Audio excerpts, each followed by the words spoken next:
عايزك تتخيل معايا كده بتصحى من النوم، تلبس وتفطر وتنزل وتعيش يومك عادي جدًا، وبعدين فجأة كده وأنت ماشي تلاقي نفسك مُت.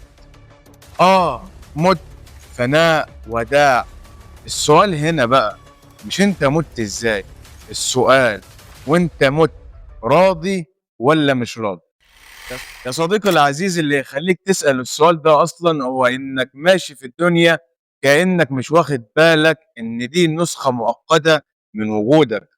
تعرف كُلّنا بنعيش كإنّنا واخدين عمرنا بالتقسيط وبدون فوائد، وإن دايمًا في وقت بنعتذر، وقت بنبدأ، وقت نغيّر، وقت نكلّم الشخص اللي زعلان منّك. بس اللي ما حدّش بيقوله لك بجد إن الوقت ده مش دايمًا موجود. طيب ليه بنأجّل؟ لإن المُخ البشري عبقري جدًا في حاجة اسمها الإنكار الذكي.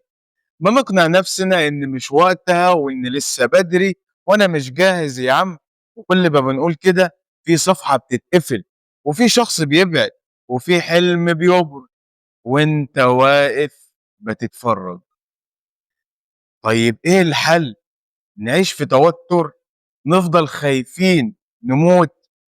هاقول لك لأ طبعًا، بس لازم نعيش فاهمين إن الحياة مش سايبة، وإن كل كلمة وكل فعل وكل لحظة بتتحسب وبتترسم في كتابك اللي هيتعرض عليك قدّام ربّك. وده مش تخويف، ده تنبيه. بُص يا باشا، لمّا تلاقي حد وحشك كلّمه، ولمّا تلاقي نفسك ضايع قرّب من ربنا.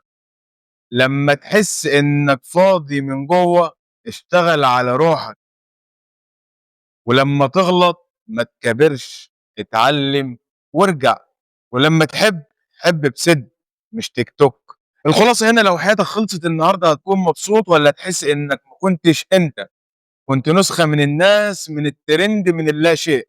الجواب عندك، بس افتكر ما حدّش بياخد screenshot من الدنيا قبل ما يخرج.